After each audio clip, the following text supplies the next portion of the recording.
Жыл санак кайсыл окуядан кийин башталат? Биздин жыл санак Иса Машаяк төрөлгөндөн баштап саналат. Иса Машаяктын төрөлүүсүнөн баштап жыл санак башталган. Ошондон бери 2025 жыл өтүптүр. Машаяктын төрөлүү майрамын кандай түшүнөсүз? Бул бизге адамдарга Кудай менен чогуу болуу мүмкүнчүлүгүнүн ачылуусу деп түшүнөм. Бүткүл дүйнө жүзү караңгы каптап турганда адамдардын жашоосуна жарык келиши жана алардын жашоосунда үмүт пайда болушун түшүнөм. Чыныгы сүйүүнүн бизге асмандан келиши деп түшүнөм.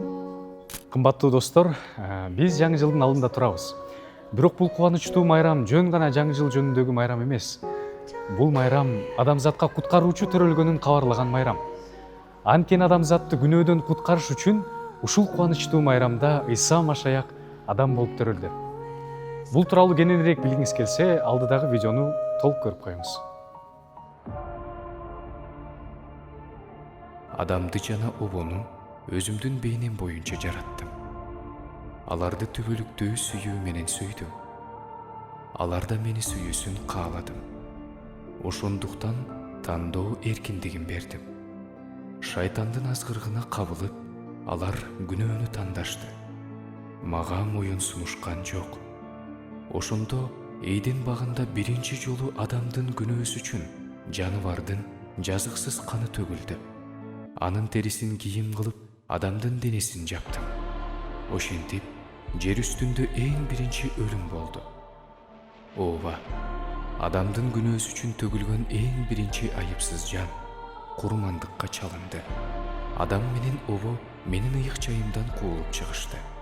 Алар гана эмес, алардын тил албастыгынан улам мени менен бүт адамзаттын ортосунда чоң жарака пайда болду. Убакыттын өтүшү менен күнөө муундан муунга өтүп, тереңдеп, күчөй берди.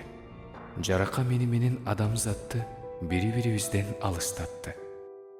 Кийин мен өз элимди Мисир жеринен алып чыкканда, ар бир кылган күнөөсү үчүн жаныбарды курмандыкка чалышын буйрудум.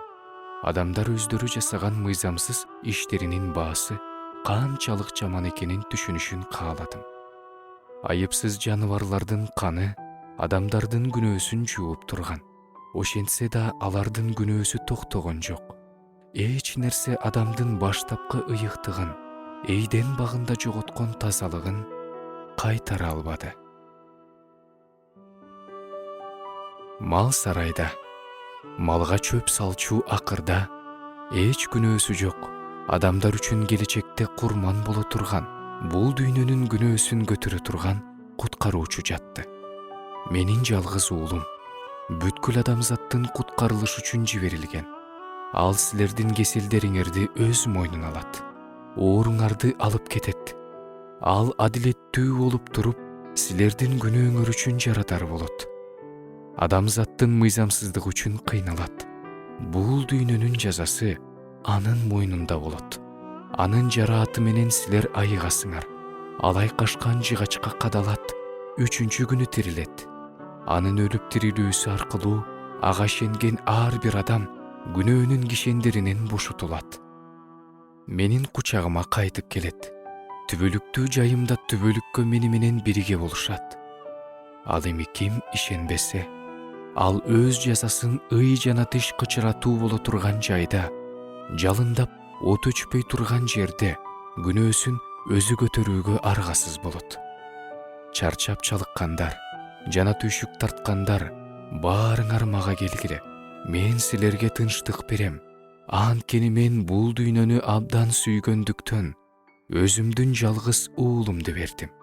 Ага ишенген ар бир адам өлбөй, түбөлүк өмүргө ээ болсун деп бердим.